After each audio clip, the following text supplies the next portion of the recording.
En continuation avec deux idées chères aux féministes des années 60-70, le privé est politique et all bodies ourselves, notre corps nous-mêmes, plusieurs textes contemporains s'appuient sur le partage d'une expérience vécue afin d'affirmer une politique, notamment identitaire et sexuelle. D'une part, des auteurs tels que Virginie Despentes, Ovidie et Rafaela Anderson affichent leur expérience de travailleuse du sexe en tant que prostituée, actrice ou réalisatrice de films pornographiques et l'utilisent pour appuyer une prise de position sur le milieu qu'elles ont quitté ou qu'elles fréquentent toujours. Se faire entendre leur semble d'autant plus important qu'elles ont l'impression que leur voix manque cruellement dans un débat social qui les concerne tout en les excluant comme sujet pensant. Ovidie adresse son livre à toutes les personnes qui parlent de pornographie sans connaître le sujet, puisque selon elle, tout le monde a une opinion sur la pornographie, mais sans savoir de quoi elle retourne vraiment. D'autre part, des œuvres issues de perspectives queer ou trans, comme celle de Wendy Delorme et Béatrice Preciado, s'appuient sur l'expérience de rapport au corps, au genre et à la sexualité non normative, afin d'en dégager une politique sexuelle perçue comme révolutionnaire. Une constante dans ces textes est que l'expérience vécue est mise au premier plan parce qu'elle octroie une autorité à la perspective de l'auteur sur les questions abordées. Un autre élément récurrent est le positionnement de la parole et des comportements comme une transgression de l'ordre établi, visé par exemple dans le titre d'un des livres de Delorme, qui s'appelle donc Insurrection en territoire sexuel. La conviction que cette parole devrait entraîner des changements d'ordre politique se traduit par l'utilisation des mots théorie avec Kingdom Theory de Virginie Despentes, politique avec Testo Junkie, sexe, drogue et biopolitique de Preciado, et manifeste, la quatrième de couverture présente Kingdom Theory comme un manifeste pour un nouveau féminisme. Insurrection est présentée par l'éditeur comme de la littérature d'intervention, un manifeste sexuel et politique, tandis qu'Ovidie et Preciado placent la référence au manifeste dans le titre avec Porno Manifesto et Manifeste contrat sexuel. Clairement, ces œuvres où le soi et sa sexualité s'exposent constituent un appel à l'action et s'inscrivent dans une dynamique de visibilité. La parole subversive s'accompagne de corps féminins transgressifs fièrement affichés, tels la poitrine fortement tatouée de Wendy Delorme et la moustache de Béatrice Preciado. Au début des années 1980, une branche très audible du mouvement féministe prend pour cible la pornographie. Selon Andrea Dworkin et Catherine McKinnon, les représentations pornographiques constituent une atteinte à la dignité des femmes et contribuent à les maintenir en situation d'inégalité sociale. En réponse à ce discours, d'autres féministes incitent les femmes à explorer leurs plaisirs et leurs désirs. Ces dernières ont été baptisées de divers noms tirés d'une terminologie américaine, pro-sexe, sexe positif, sexe radical, post-féministe. Et ces figures principales sont issues du milieu du X ou de la prostitution, comme Annie Sprinkle, Candida Royal ou Carol Lane. Leur production, parfois nommée post-pornographie, constitue, selon Marie-Hélène Boursier, un discours en retour face à la pornographie standard de la part des minorités sexuelles, des travailleuses du sexe, trans, queer, adeptes du BDSM et autres sexualités dissidentes, proposent des images et des pratiques différentes. Boursier montre la façon dont la pornographie standard se place en continuité avec d'autres techniques de savoir-pouvoir comme la psychanalyse et la gynécologie, qui se donnent pour mission d'enquêter sur la sexualité, le désir et la jouissance des femmes, afin de rendre visible et inoffensif le fameux continent noir de la féminité. En prenant les rênes des représentations de leur sexualité, certaines femmes queer, lesbiennes, trans ou travailleuses du sexe troublent les genres, revendiquent des pratiques et des identités sexuelles non normatives et jouent avec le montré et le caché. Je pense par exemple à Annie Sprinkle, que vous avez en figure A, qui lors de la performance A Public Service Announcement, mignon, invite les spectateurs à regarder à l'intérieur de son vagin à l'aide d'un spéculum et d'une lampe de poche. Et c'est fait dans la joie, comme vous pouvez voir, tout le monde rit. Selon Boursier, la post-pornographie utilise la dimension autobiographique pour miner les conceptions stéréotypées des femmes qui travaillent dans l'industrie du sexe. Elle manipule les codes du porno afin d'en faire apparaître le côté normatif et politique qu'elle conteste souvent avec humour en proposant d'autres désirs, d'autres plaisirs. L'un des aspects essentiels de la post-pornographie, à mon avis, est la façon dont le corps des performeuses et des artistes est utilisé. L'autopornification met à mal la division entre sujet et objet du discours pornographique et cherche à bloquer le discours victimisant tenu par le mouvement anti-pornographie. Dans son Anatomy of a Pin-Up Photo, c'est la figure B, Annie Sprinkle est l'objet analysé et le sujet analysant, le corps offert à la dissection et la voix de l'expert. Elle se prête au jeu de la séduction en enfilant ses signes et son costume, mais elle le met à distance en même temps, en pointant la construction et en insistant sur ce que cela cache. Un ventre indiscipliné, des seins qui pendent, des hémorroïdes et beaucoup de travail. Des stratégies similaires sont mises à profit dans des œuvres d'art queer et trans, par exemple par le photographe Lauren Cameron, qui se représente, dans la figure C, encadré par des commentaires désobligeants qui remettent en question sa masculinité, comme Where is your dick? Où est ta bite? Ou qui l'exclut d'espace féminin d'où il aurait perdu sa place. This is women only space, c'est un espace réservé aux femmes. You don't belong here, ta place n'est pas ici. En art visuel, la politique sexuelle passe donc souvent par l'exposition du corps de l'artiste, présenté à la fois comme objet de violence et comme lieu de dépassement de cette violence. Le corps masculin de Cameron et son expression perplexe semblent invalider les commentaires dépréciatifs qui entourent son corps. Sprinkle, quant à elle, indique en bas à droite, dans un dernier commentaire, qu'elle prend quand même du plaisir à jouer les pin-ups. In spite of it all, I'm sexually excited and feeling great. Je suis excitée malgré tout et je me sens bien.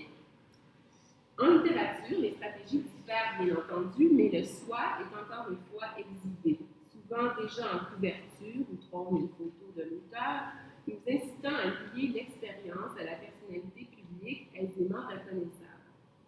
Dans Testo Junkie, Preciado se soumet à un traitement de testostérone qui transforme son corps et son rapport au monde. Le livre s'ouvre sur un positionnement de sa parole, je cite Preciado. Ce livre n'est pas une autofiction. Il s'agit d'un protocole d'intoxication volontaire à base de testostérone synthétique concernant le corps et les affects de BP. Un essai corporel, une fiction, c'est certain. S'il fallait pousser les choses à l'extrême, une fiction autopolitique ou une autothéorie. La philosophe, ne souscrivant aucunement à l'idée d'une séparation entre le corps et l'esprit, base sa réflexion sur les changements physiques et affectifs qu'elle éprouve. Devenue son propre rat de laboratoire, sa testo-mouse, elle cite Hervé Guibert. Je suis, comme toujours, dans l'écriture, à la fois le savant et le rat qui les vente pour l'étude. Preciado aussi est l'objet et le sujet des expérimentations, le corps et le regard.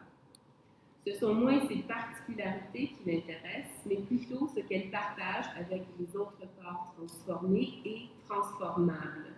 Je cite, « Je ne m'intéresse pas à mes émotions en tant que miennes, n'appartenant qu'à moi et uniquement à moi. Je n'étudie pas ici ce qu'il y a d'individuel en elles, mais plutôt ce qui est externe et vient les traverser. » La narration de Testo Junkie alterne entre des chapitres autobiographiques racontant la rencontre avec Virginie Despentes et l'évolution de relations amoureuses, en s'attardant surtout aux relations sexuelles et aux diverses constructions du genre qu'elles traversent toutes les deux. D'une part, et aussi des chapitres théoriques sur ce qu'elle appelle le régime pharmacopornographique, soit le fonctionnement des technologies de genre dans la société occidentale. Le travail de Preciado s'inscrit en réaction contre les pratiques d'altérisation des corps hors normes. qu'elle décrit à plusieurs reprises dans Testo Junkie.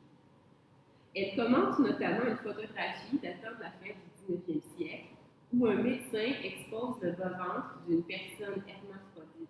Je cite Preciado. L'image partage les codes de la représentation pornographique qui apparaissent à la même époque. La main du médecin exhibe les organes sexuels, établissant ainsi une relation de pouvoir entre le sujet et l'objet de la représentation. Le visage et surtout les yeux du patient ont été effacés. Le déviant ne peut être agent de sa propre représentation. À cette mise en spectacle médico-pornographique, Preciado oppose son autopornification, où elle maîtrise elle-même ce qu'elle montre et ce qu'elle cache, et où les organes sexuels ne sont pas séparés du reste du corps. Le soi hors norme exhibe son corps en transformation comme objet non d'horreur, mais de plaisir, puisque le montre jouissant et faisant jouir. De la sorte, l'autothéorie de Preciado lui permet de contrôler son image tout en montrant les films, en dévoilant l'histoire médico-pornographique qui influe le regard que l'on porte sur les corps queer ou trans. Le rapport avec la testostérone est également fascinant puisqu'elle l'inscrit comme une drogue qui peut être volée, détournée, utilisée à des fins non prévues par le fabricant. Preciado reproduit les mises en garde qui se trouvent sur le produit en insistant sur le fait que le testogel est une substance illégale pour les femmes.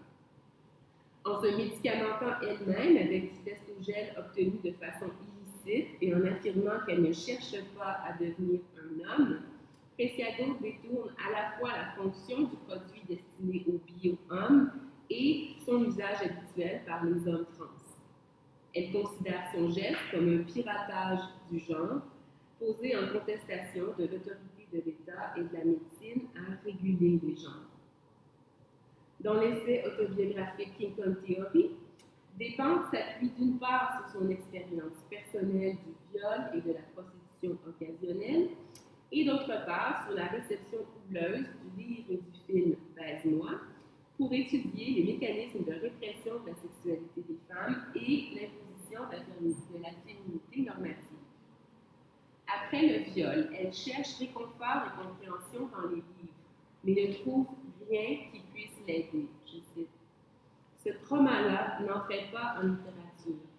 Aucune femme, après être passée par le viol, n'avait eu recours aux mots pour en faire un sujet de roman. Rien qui guide. Dans les années 80. Rien qui guide, ni qui accompagne.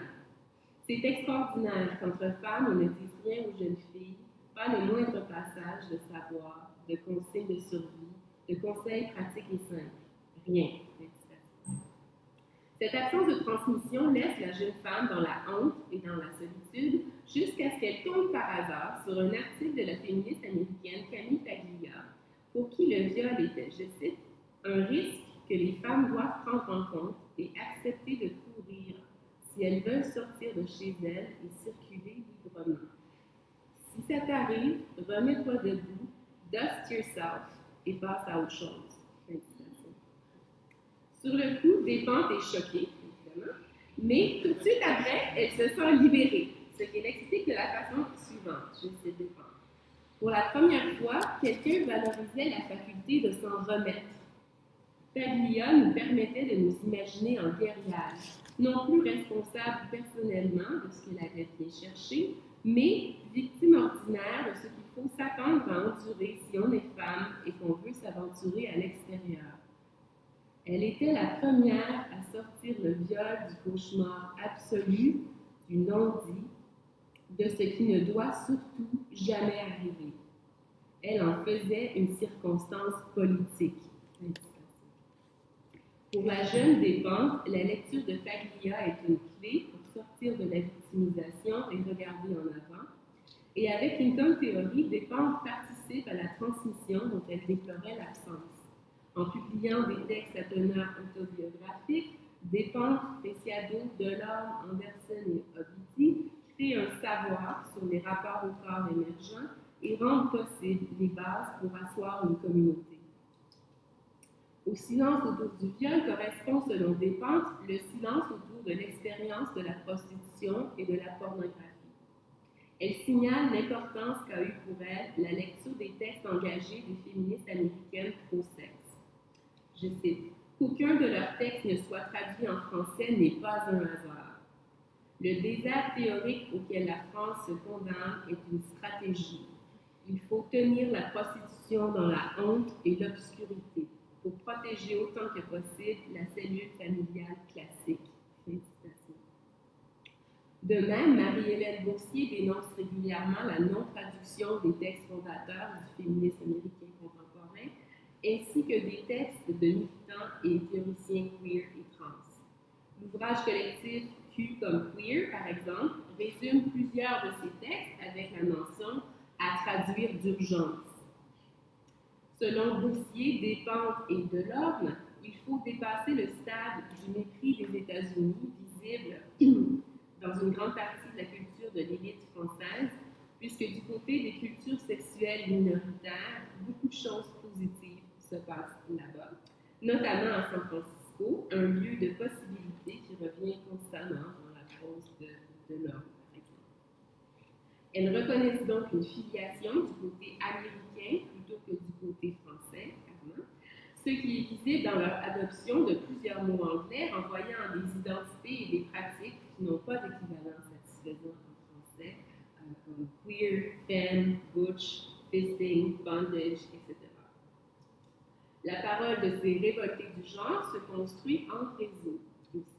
Elles se dédicacent leurs livres, Testo Junkie, offert à Virginie Despentes, King Kong Theory, offert à Raphaël Anderson, Karen Bach et Coralie Trinity, Insurrection à toutes les sœurs de l'homme, etc.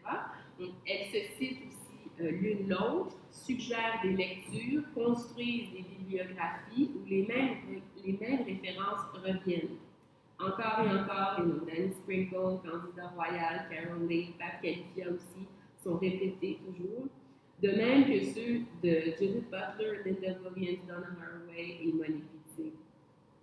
Ces références parsèment non seulement le discours plus théorique de Preciado et Despentes, mais aussi, par exemple, le récit d'enfance de Delorme, qui intitule une des sections de quatrième génération, Trouble dans le genre, donc un clin d'œil évident à l'ouvrage phare de Butler. Concevoir cette parole insurrectionnelle comme un héritage venu à la fois de théoriciennes féministes et de militantes, donc de l'esprit et du corps, est important pour les auteurs qui placent leur expérience de la sexualité et du genre comme individuelle, mais aussi partagée jusqu'à un certain point. L'établissement d'une communauté de semblables se constate en outre dans les chapitres de clôture respectifs de Delorme et Despentes, qui dévoilent la destinataire privilégiée de leur témoignage. Insurrection se termine par un chapitre intitulé Bienvenue au monde, qui s'adresse à une femme de la prochaine génération. Récapitulant les défis auxquels elle devra faire face en raison de son genre et de sa sexualité, donc ça a été l'expérience de Delorme, elle conclut, je cite, « Ça ne va pas être facile, chérie. » Despentes, elle, finit King Kong Theory par un chapitre intitulé « Salut les filles », où elle dénonce le piège de la répartition des rôles genrés et salue la résistance d'artistes aussi divers que Courtney Love, Pam Grier, Marguerite Duras, Jean Genet et d'autres, qui ne se sont pas pliés au formatage des genres. En terminant avec la phrase, je cite, « Salut les filles et meilleure route », Despentes encourage ses lectrices à trouver leur propre chemin pour sortir des ornières du genre imposé. Salut les filles fait d'ailleurs écho à l'ouverture de King Kong Theory, dont la première phrase est, je cite, « J'écris de chez les moches pour les moches, les vieilles, les camionneuses, les frigides, les mal baisées, les imbaisables, les hystériques, les tarés, toutes les exclues du grand marché à la bonne meuf. » Félicitations. La création d'une communauté déviante permet l'expression d'une politique sexuelle, puisque l'insurrection passe évidemment par le groupe. Chez Despentes, cette solidarité avec les filles s'exprime également dans l'emploi d'une langue familière parsemée d'argot et d'anglicisme, encourageant une solidarité de classe et évitant l'inscription d'un statut privilégié d'auteur. Écrire de chez les moches, c'est aussi écrire dans une langue moche, comme Rafaela Anderson qui s'exprime avec une langue agressive, rude, qui explose. Anderson tire sa force de son expérience d'avoir grandi dans les banlieues. Elle est fière de sa violence, puisque c'est elle qui la garde en vie. C'est pour la même raison que Despentes a recours à la figure de King Kong. Elle prise son agressivité, sa virilité, qui lui permet de survivre dans un monde hostile. Dans le chapitre King Kong Girl, elle critique un reportage sur des filles de banlieue qu'on voit jurer et se battre. Je cite Despentes. Ce qui inquiète les commentateurs, et ils le disent sans rigoler, c'est que ces filles ne portent jamais de jupe et qu'elles parlent mal. Ils s'imaginent que les filles naissent dans des sortes de roses virtuelles et qu'elles devraient devenir des créatures d'aussi paisibles. Il est clair pour elles que la vulgarité et l'agressivité constituent des voies de sortie de la féminité normative. Choisir King Kong plutôt que Kate Moss, ce que Despentes fait en ouverture au livre, c'est dire oui à sa force brute. Je cite: tout ce que j'aime de ma vie, tout ce qui m'a sauvée, je le dois à ma virilité. Et être Virginie Despentes me semble être une affaire plus intéressante à mener que n'importe quelle autre affaire. Le fait que Delorme, Boursier, Despentes et Preciado marquent leur prise en main de la sphère sexuelle comme une résistance ou une insurrection montre à quel point elles sont conscientes de la pression à la conformité. La couverture du dernier Marie-Hélène Boursier, Queer Zone 3, c'est la figure D, présente un point ganté levé, qui suggère l'appel à la révolte de divers groupes de contestation, tels les Black Panthers. Dans cette image-ci, par contre, le point ganté levé est repris, déplacé et resémantisé. Placé au-dessus des mots queer zone et devant un cerveau qu'il semble pénétrer, le point renvoie en même temps à la pratique du fisting, présentée par Boursier, Preciado et Delorme comme une pratique queer qui, selon l'expression de Boursier, nique les genres, inscrivant tous les corps comme pénétrables et toutes les mains comme God potentiels. Despentes raconte comment, à la sortie de Baise-moi, la critique masculine lui a fait subir ce qu'elle appelle une réassignation sexuelle. Je cite Despentes. On s'en fout du livre, c'est mon sexe qui compte. Papy intervient, ciseaux en main. Il va me la rectifier, ma bite mentale. Il va s'en occuper des filles comme moi. On me tombe dessus de tous les côtés en ne s'occupant que de ça. C'est une fille, une fille, une fille. J'ai une chape en travers de la gueule. Mettre de l'avant tel type d'histoire plutôt que tel autre est politique. Les féministes anti-pornographie l'ont très bien compris en citant sans cesse l'autobiographie de la star du porno Linda Lovelace, qui s'appelle Ordeal, l'épreuve, dans laquelle elle raconte avoir été battue et forcée de jouer dans ce film. Ce type de récit touchant à l'industrie du sexe, instrumentalisé par la critique, a pour fonction de continuer à mettre les femmes en garde, de les encourager à se tenir loin d'une sexualité non conventionnelle. Notons toutefois que la promotion des œuvres pro-sexe peut aussi en arriver à obscurcir les expériences pas du tout glamour du sexe tarifé. Déréaliser l'expérience vécue, que ce soit pour critiquer le travail du sexe ou pour le valoriser, participe également à invisibiliser le vécu de certaines femmes. Dans une collection d'écrits de travailleuses du sexe, le témoignage d'une prostituée afro-américaine nommée Mocha Love m'a interpellée. Son texte s'intitule Being a Hoe Sucks, être une pute fait chier, et commence par la phrase, je cite, The next time I hear some rich white bitch tell me how great being a hoe is, I'm gonna smack him upside the righteous head. La prochaine fois que j'entends une bitch blanche et riche me dire à quel point c'est merveilleux d'être une pute, je vais l'assommer. Le témoignage de Rafaela Anderson est à ce titre révélateur, puisque sans condamner le travail du sexe, elle se montre très critique des conditions de travail dans le milieu pornographique qui tient peu compte de la santé, de la sécurité et du confort des actrices, allant parfois jusqu'à mettre leur vie en danger, par exemple lorsqu'elle doit tourner une scène dans une piscine entourée de câbles électriques. Elle a très peur.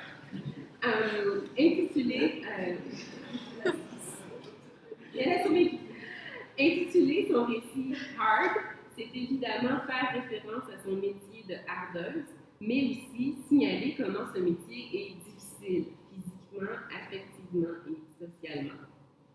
Un soir qu'elle sort chercher des cigarettes, Anderson est accostée par deux hommes qui l'ont reconnue sur des affiches de haute vidéo. Ils la kidnappent et la violent dans une maison abandonnée. Anderson raconte ensuite la façon honteuse dont elle est traitée par la police et au tribunal, où le procureur lui dit, attention, ça pèse, des victimes comme vous, nous n'en avons pas besoin en France. Furieuse, elle résume la situation ainsi à son amie, je cite, c'est moi la coupable parce que je fais du porno. Pour Anderson, le porno contribue donc à mettre les femmes en danger, mais il représente en même temps une opportunité de gagner une précieuse indépendance. On reste donc sur une ambivalence. De nombreuses chercheuses féministes reconnaissent aujourd'hui l'importance de se positionner par rapport à leur sujet, montrant à la fois leurs axes de privilège et leurs liens éventuels avec leur sujet. La démarche artistique de Despentes, Preciado, Delorme, Anderson et Ovidi me semble relever d'une même conviction de base. La parole et les idées ne viennent pas de nulle part. Elles sont localisées, incarnées dans un corps spécifique et influencées par divers facteurs tels que le genre, la race, la classe ou l'orientation sexuelle. Risquer l'exhibition, joindre autobiographie et politique, apparaît comme la seule façon de mener l'insurrection sexuelle qu'elles appellent de leur vœu. Sur ce, salut les filles et meilleure route.